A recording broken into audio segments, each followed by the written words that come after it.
Hello students, I am Sumanta Vidya. It is your second part of your third lesson, Glimpses of the Past. तो students, आपने first video में आपने देखा होगा, इसकी starting मैंने आपको बताई, डिटेल में आपको समझाया ब्रिटिशर्स के बारे में और इंडियंस के बारे में। आज अब नेक्स्ट जो पेज है जो उसको हम पढ़ेंगे ब्रिटिश रूल। जो आपकी हेडिंग है ब्रिटिश रूल, इसको आज देखेंगे। जो ब्रिटिश रूल है ये क्या टाइम पीरियड दिया है इसमें 1765 टू 1836, यानी कि 1765 से 1836 की जो यहाँ पे मूवमेंट्स हैं वो दिए हुए हैं।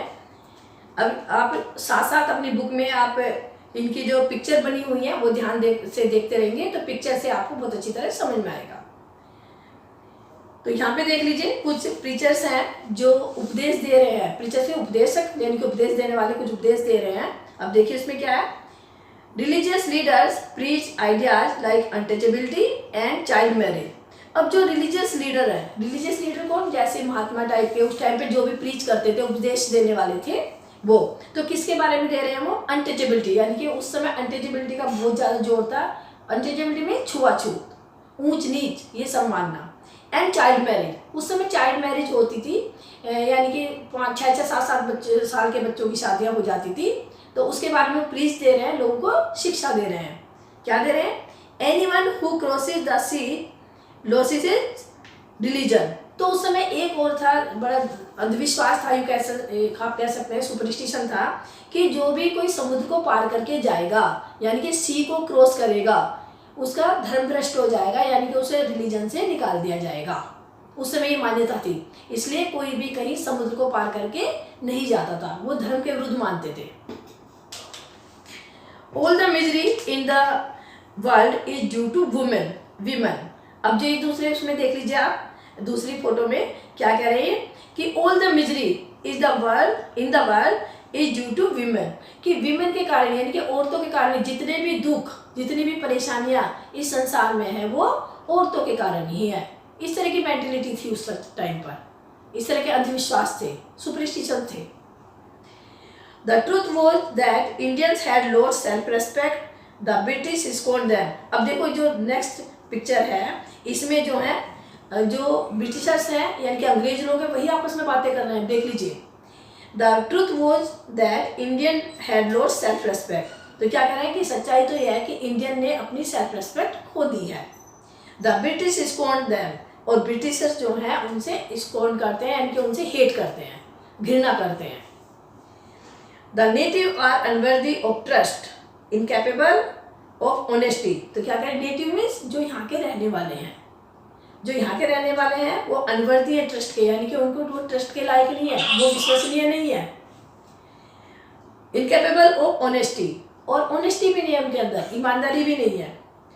True your honour but I am honest. अब कुछ लोग चापलूसी करते थे, यानी कि उन्हें जॉब करनी थी उनके अंडर में, तो वो कहते थे, वो ये नहीं सोचते थे कि हमारे इंडियंस के लिए कुछ कह रहे हैं, वो क्या कहते थे, ट्रू योर ऑनर, हाँ बिल्कुल आप सही कह रहे हैं, बट आई एम ऑनेस्ट, लेकिन वो क्या कह रहा है, लेकिन मैं ऑनेस्ट हूँ। वो क्या कह रहा है कि और इंडियंस ऑनेस्ट नहीं है, ट्रूथवर्थी नहीं है, लेकिन हाँ मैं ऑनेस्ट हूँ, इस तरह से बोल रहे हैं वहाँ पर। Being merchant the British wanted quick profits. अब क्योंकि जो ब्रिटिशर्स थे वो तो मर्चेंट थे, अब मर्चेंट होने के कारण, बिजनेसमैन होने के कारण उन्हें क्विक प्रॉफिट चाहिए था। क्विक प्रॉफिट का मतलब बहुत जल्दी प्रॉफिट, तो सबको ही चाहिए होता है बिजनेस में, लेकिन उन्हें बड़ी तेजी से क्विक प्रॉफिट चाहिए था।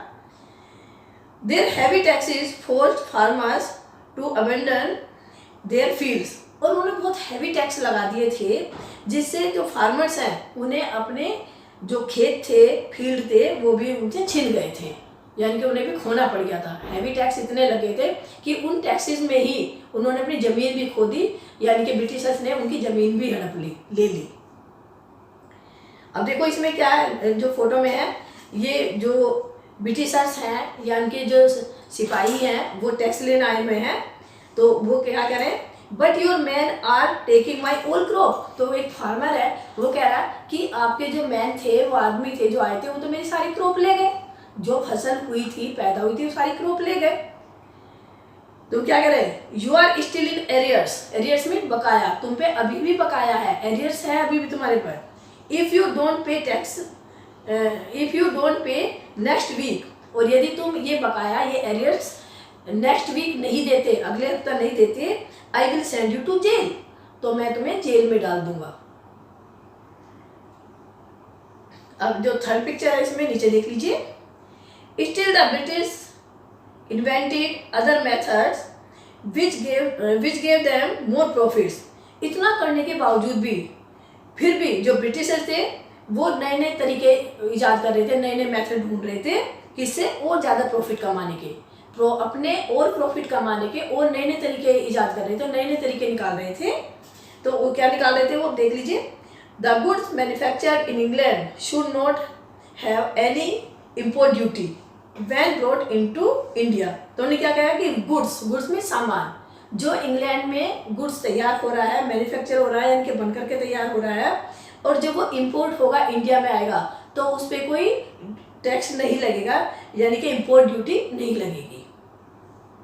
अ गुड आइडिया, तो दूसरा जो ब्रिटिशर सब क्या कह रहा है कि गुड आइडिया, ये तो बहुत अच्छा आइडिया है। The East India company's law began to cripple Indian industries.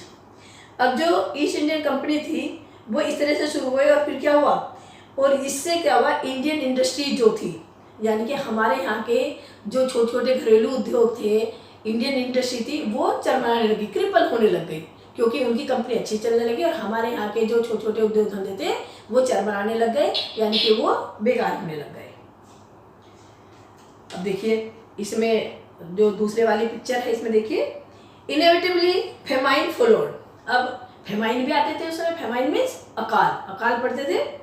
Between 1822 and 1836 15 lakh Indians died of starvation, यानी कि 1822 से लेकर के 1836 के बीच में जो अकाल पड़ा, अकाल का मतलब भूखमरी फैली, वहाँ पे अकाल पड़ गया, फेमाइन आ गया, उसमें 15 लाख लोग जो इंडियंस थे वो भूख से मर गए। स्टार्वेशन का मतलब भूखमरी। जबकि अंग्रेज लोग यहाँ पे पूरे मजे कर रहे थे, पूरी मौज ले रहे थे, पैसा कमा रहे थे, और हमारे यहाँ के लोग वो भूख से मर गए। 15 लाख यानी कि 15 लाख लोग। The British policies ruined the expert artisan and their business. अब जो ब्रिटिश की जो इस तरह की पॉलिसीज बना रहे थे, इस तरह के नियम बना रहे थे वो ब्रिटिशर्स, तो उनसे क्या हुआ, हमारे जो एक्सपर्ट थे, आर्टिसन थे, कारीगर थे, उनको तो रूइन कर दिया, उनके वर्क को रूइन कर दिया, एंड देयर बिजनेस, और उनके बिजनेस को भी रूइन कर दिया। और काटे यहाँ तक भी जाता है कि उनके अंगूठे तक कटवा दिए थे उन्होंने, अंग्रेजों ने उनके अंगूठे तक करा दिए थे, क्योंकि वो काम बहुत अच्छा करते थे कि जिससे ये काम ना कर सके। ठीक, अब नेक्स्ट आपका जो ये है राजा राम मोहन राय, जो फोर्थ पॉइंट है आपका, राजा राम मोहन राय। अब ये क्या पीरियड है, 1772 से 1833 तक ये पीरियड है आपका। Ram Mohan Roy, a learned man from Bengal, understood what was wrong with the country.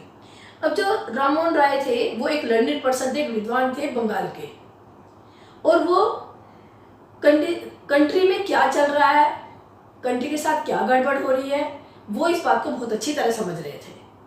ठीक, let us not despise ourself, तो उन्होंने कहा हमें अपने से डिस्पाइज नहीं करनी चाहिए, अपने से हेट नहीं करनी चाहिए, घृणा नहीं करनी चाहिए, हमें अपने को छोटा नहीं मानना चाहिए, ऐसा वो कहते थे।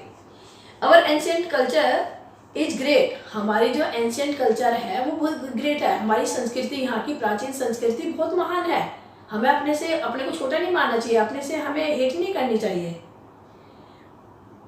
And we are capable of greater achievements, और हमारे अंदर इतनी कैपेबिलिटी है कि हम बड़े से बड़ी उपलब्धियां हासिल कर सकते हैं, अचीवमेंट्स कर सकते हैं।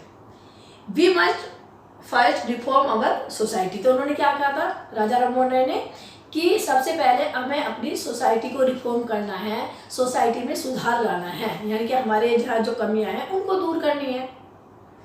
सुपरस्टिशंस हैव बीन रूइनिंग अस, जो हमारे यहाँ सुपरस्टिशन है यानी कि अंधविश्वास है वही हमें बर्बाद कर रहे हैं, यानी कि सबसे पहले तो हमें इन्हें दूर करना है।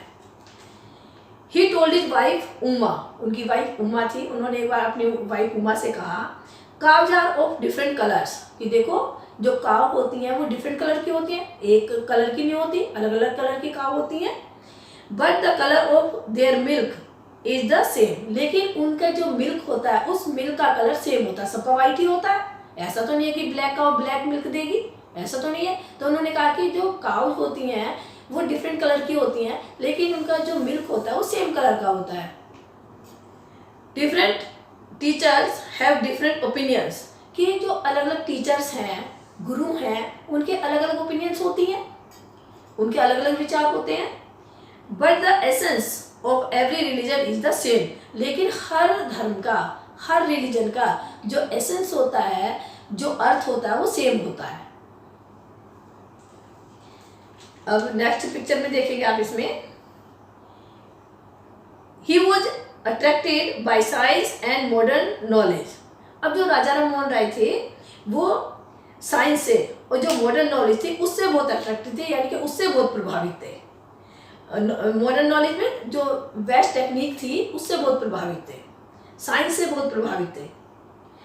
तो क्या कहते थे वो, knowledge should be practical and scientific. तो कहते थे जो भी नॉलेज हो वो प्रैक्टिकल होनी चाहिए, यानी कि प्रयोगात्मक होनी चाहिए, एंड साइंटिफिक और वैज्ञानिक होनी चाहिए। इसमें सबसे लास्ट में जो लिखा हुआ है, he started newspaper but the suspicious British stopped them in 1823। तो उन्होंने कहा राजा राम मोहन राय ने अपना एक पेपर भी निकालना शुरू किया था, न्यूज़पेपर निकालना स्टार्ट कर दिया था, लेकिन जो ब्रिटिशर्स थे यानी कि वो रूलर्स थे वो हमेशा उन्हें डाउट ही रहता था, सस्पिशन रखते थे वो, और उन्होंने 1823 में उनके न्यूज़पेपर को भी रुकवा दिया, यानी कि बंद करवा दिया। अब इसमें देख लीजिए जो आपकी लास्ट पिक्चर है इसमें, इस पेज की, ही crossed the seas and went to England to see what made the British powerful.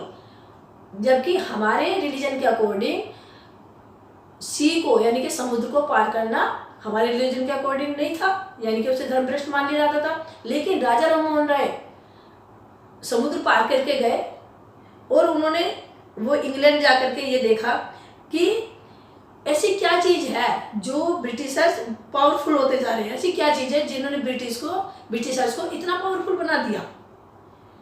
There he told them, और वहाँ फिर वो गए वहाँ पे और उन्होंने उनसे कहा इंग्लैंड जा करके, क्या कहा, we accept you as rulers, कि हम आपको एज ए रूलर्स एक्सेप्ट करते हैं, स्वीकार करते हैं कि ठीक है आप हमारे शासक हैं, रूलर्स हैं, हम आपको एक्सेप्ट कर रहे हैं। And you must accept us as subject, subject means प्रजा, लेकिन तुम्हें भी हमें अपनी प्रजा की तरह मानना होगा। अगर हम आपको अपना रूलर मान रहे हैं तो तुम्हें भी हमें अपनी प्रजा मानना होगा। But you must remember the responsibility a ruler owe to its subject, लेकिन तुम्हें अपनी रेस्पॉन्सिबिलिटी जो एक रूलर की अपने प्रजा के लिए होती है, अपनी सब्जेक्ट के लिए होती है, वो रिस्पॉन्सिबिलिटी तुम्हें निभानी होगी।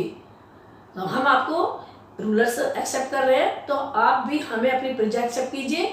जो ड्यूटी रूलर्स की अपनी सब्जेक्ट के लिए, अपनी प्रजा के लिए होती है, वो ड्यूटी आपको निभानी होगी।